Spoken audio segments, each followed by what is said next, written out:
أشهد أن محمدا رسول الله. أشهد أن محمدا رسول الله. حي على الصلاة. حي على الصلاة. حي على الفلاح. حي على الفلاح. الله أكبر الله أكبر.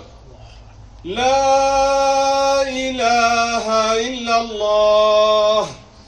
إن الحمد لله نحمده ونستعينه ونستغفره ونعوذ بالله من شرور أنفسنا ومن سيئات أعمالنا. من يهده الله فلا مضل له ومن يضلل فلا هادي له.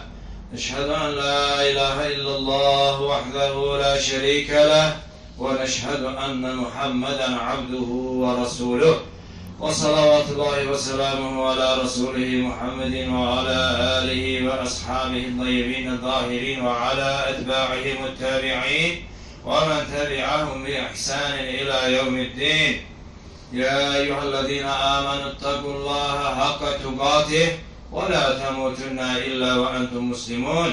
يا أيها الناس اتقوا ربكم الذي خلقكم من نفس واحدة وخلق منها زوجها وبث منهما رجالا كثيرا ونساء. أيها الناس، قال الله تبارك وتعالى في كتابه الكريم: أعوذ بالله من الشيطان الرجيم. بسم الله الرحمن الرحيم. إنا أعطيناك الكوثر فصل لربك وانحر. Sadakallahu azim. Bugünkü cümle hutbemizin mevzusu Kurban Bayramı günleri arefesinde kesilecek kurbanlar hakkında olacaktır. Değerli Müslümanlar, Allah yolunda fedakarlığın ve tevhidin simvolu olan kurbanın lügat manası yakınlaşmaktır. Kabirlere, pirlere, ölülere, dağlara, taşlara yok, kainatı yoktan var eden kudreti, rahmeti, hikmeti, nimeti, şefkati sonsuz olan Allah'a yakınlaşmaktır. Kurban, hicretin 2. yılında şeriatin bir hükmüne çevrilmiş ve kitap, sünne ve icma ile sabittir. Kurban ibadeti ilk defa Adem Aleyhisselam'ın iki oğlu Habil ve Kabil tarafından icra edilmiştir. İbn-i Mace'de gelen hadiste Peygamberimiz Aleyhisselatü Vesselam kurban keserken sahabeler, Allah onların hamısından razı olsun, ey Allah'ın Resulü, bu kurbanlar nedir diye soruştular. Peygamberimiz Aleyhisselatü Vesselam atanız İbrahim'in sünnesidir diye cevap verdi. Sahabeler bu kurbanların bize ne kadar sevabı var diye soruştukta Resulullah Aleyhisselatü Vesselam her tükünün evetinde bir sevap vardır cevabını verdi. Tirmiz'de gelen hadiste yine o ahlak peygamberi Aleyhisselatü Vesselam öyle buyurur: Adem oğlu kurban günü Allah dergahında kurban kesmekten daha güzel bir amel edebilmez. Kurban kıyamet günü boynuzları, tükleri ve tırnakları ile gelir. Kurban hala kanı yere düşmeden Allah tarafından kabul edilir. İbn-i Mace'de gelen hadiste yine Allah Resulü Aleyhisselatü Vesselam böyle buyurur: İmkanı olup kurban kesmeyen bizim namazgahımıza yakınlaşmasın. Hadiste imkanı olup kurban kesmeyenlere ağır haberdarlık edildiğine göre Hanefi mezhebinin alimleri bunun vacip olduğunu bildirmiştiler. Hanefilere göre özlerine kurban kesmeyi vacip olanlar Müslüman, azat, haddi buluk, ağıl ve varlılık şartlarını özünde birleştiren şahslardır. Varlılıktan kast olan zaruri ihtiyacı haricinde en azı 83 gram kızıl veya bu değerde olan mala sahip olanlardır. Diğer 3 mezhep alimleri ise kurban kesmeyin sünnet olduğunu bildirmiştiler. Kesilecek kurbanlar ancak deve, inek ve bu cinsten olanlar keçi ve koyunlar olmalıdır. xoruz, hinduşka, qaz və ördək kimi heyvanlar qurban kəsilə bilməz.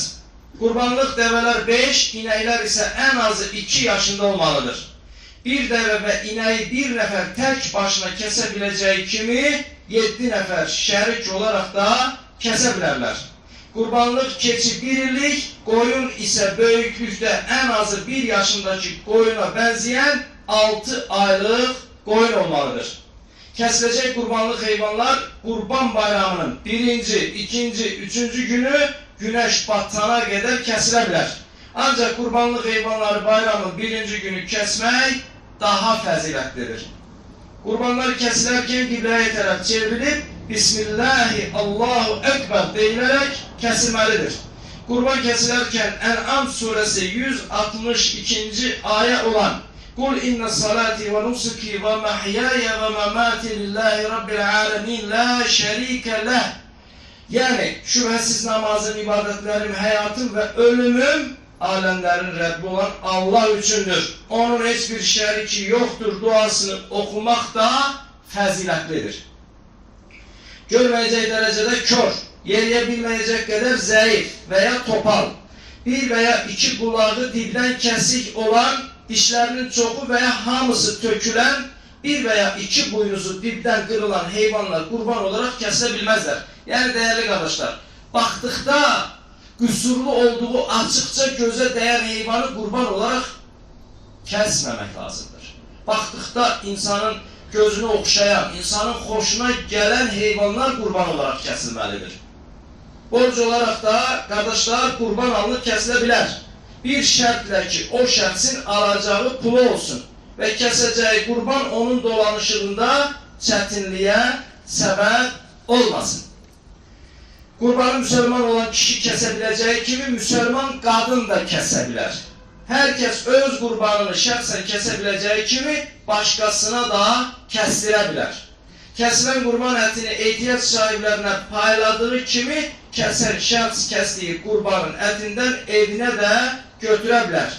Ancaq daha fəzilətlisi, tövsiyə olunanı qurbanı 3 hissəyə, bir hissəsini evimizə, bir hissəsini qonum, qonşu, qohum əqrabadan tanıdıqlarımıza, digər 3-cü hissəsini isə yoxsul, fəqir, füqaraya verməmizdir. Əhli kitab olanlara da, qardaşlar, qurban əti verilə bilər.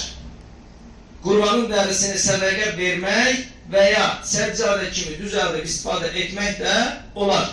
Vəfat etmiş bir müsəlman yaxınlarımızın adına da qurban kəsilə bilər. Məsələn, vəfat etmiş valideyn üçün qurban kəsilə bilər. Buna dəlil isə Əbu Davudda gələn hədisdə Əli radiyallahu anhın Peyğəmbərimizin vəfatından sonra onun adına qurban kəsməsidir. Məsələn, deyək ki, vəfat etmiş bir anamız, atamız, həyat yoldaşımız varsa, onların adına da, gözəl qardaşlar, qurban bayramı günü qurban kəsilə bilər. Qəssabın pul ilə qurban əti satması və ya ondan qurban niyyəti ilə kilo ilə qurban əti alınması şəriətimizdə, qardaşlar, İslamda yoxdur. Qurban kəsdirdikdən sonra ətini tərəziyə qoyub xalis, təmiz ətinin pulunu vermək icazəli deyildir. Bax, qardaşlar, bu mövzuda biraz diqqətli olun. Məsələn, qəssaba getdik, deyirəm ki, qardaş, bu qoyunu mənim üçün kəs. Və qoyunu kəsir qurban olaraq. Və sonra təmiz ətini qoyur, qardaş deyir ki, 10 kilo gəldi, 20 manatdan pulumu ver. Qardaş, bu caiz deyil, bax, biləsiz. Amma hansı icazəlidir? Qurbanı gətirdin, canlı olaraq tərəziyə qoydun. Və canlı olaraq tərəziyə qoydun, qardaşlar, və yaxud da əlinlə yoxladın və o şəkildə canlı ikən istər tərəziyə çıxart, istər yoxla, istər bax, qiymətini canlı olaraq təyin et, sonra kəsdir, o caizdir, qardaş, o icazəlidir. Amma əks halda o dediyimiz birinci forma caiz deyildir, ibadətlərinizi, qardaşlar, batil etməyin. Qurban bayramı günlərində qurban kəsmək əvəzinə onun pulunu sədəqə verməklə qurban ibadətini də yerinə yetirmək olmaz. Sual verirlər. Qardaş, mən qurban kəsmək əvəzinə həmin o qurban kəsəcəyin pulu ehtiyac sahibi tanıdığım bir nəfər var. Ona versəm eyni ibadəti icra etmiş savabı qazanaram mı? Yox, qardaşlar. Sen o pulla yardımı sakla Kurban Bayramından sonraya veya Kurban Bayramına kadar o xeyri sana zaten etmeye hiç kes mani olmur. Ama Kurban Bayramı günü edilebilecek ibadetlerin en ihtişamlısı kurban kesmektir. Kurban etinden her tür yemeği pişirilebilir kardeşler. Halkımızın kurban etinden kebap pişirmek olmaz deyiminin hiçbir dini esası da yoktur. Yani kurban etinden bazen sual verirler. Kardeş kurbanın baş ayarından haş pişirebilir. Kardeş pişirir. Niye pişirirsiniz ki? Kurbanın etinden kebap çekebilir mi? Niye çekebilirsiniz ki kardeş? Çekin. Yani kurbanın etinden her hansı bir növ yemeğin pişirilmesi mevzusunda da bir qadağa, bir məhdudiyət, gözəl qardaşlar, yoxdur. Değerli kardeşler, malumunuz olduğu kimi bu gün Zilhicce ayının 5-ci günüdür. Yani Kurban Bayramına cəmi 5 gün kalmıştır. Ve Kurban Bayramı 5 gün sonra ayın 27'si həftənin 3-cü günü səhər saat 8'də her defa olduğu kimi Şah Abbas Cümə Məscidinin böyük zalında qılınacaktır. 8'den 10 dəqiqə, 15 dəqiqə əvvəl gəlməniz tövsiyə olunur. Çünki 8 tamamda təkbir gətirilib namaza durulacaqdır ki, hansı ki sünnədə Allah Resulü Aleyhisselatü Vesselam Ramazan bayramının namazıyla Kurban Bayramı arasındaki fərqi Kurban Bayramı namazını daha tez qılmıştır ki, insanlar Kurban günü digər edilə biləcək Kurban kesimi ve diğer hoş emellerine daha çok vaxt tapa bilsinler. Yani saat 8'den geç kalmamak şartıyla Allah için gelseniz Kurban Bayramı namazı da 3. gün seher saat 8'de kılınacaktır. Bir de değerli kardeşler, içinde olduğumuz Zilhicce ayı en faziletli aylardandır ki, hatırlatmak istediğim bir oruç var ki, hansı ki Müslim'de gelen hadiste Allah Resulü Aleyhisselatü Vesselam hiçbir gece Arafa gecesinde olduğu kadar kulun cehennemden azat edilmediğini müjdelemiştir. Yani Allah Resulü Aleyhisselatü Vesselam Arafa günü hususi gün olduğu, Arafa gecesi hususi gece olduğu, Allah'ın rahmetiyle, bendelerine merhametiyle onları affettiği hakkında hadis vardır. Ve Arafa günü hansı gündür? Kurban Bayramı'ndan bir gün evvel. Ve Muvatta'da gelen hadiste ise şeytanın hiçbir zaman Arafa günü görüldüğünden daha küçük, daha hegir, daha zelil ve daha qəzəbli görülmediğini bildirmiştir. Tirmizi'de gelen hadiste ise Allah Resulü Aleyhisselatü Vesselam böyle buyurmuştur. Arafa günü tutulan orucun evvelki ve sonraki ilin günahlarına keffare olacağını Allah'tan ümit ederim. Değerli kardeşler, Allah Zilhicce ayının fəziletinden hususiyle de bayramdan bir gün evvel olan Arafa gününün orucunu tutarak o günün de savabını elde etmeyi her birimize nasip eylesin. Barakallahu li ve lakum fil Kur'anil azim ve nefa'ani ve iyyakum bima fihi minel ayati ve zikril hakim.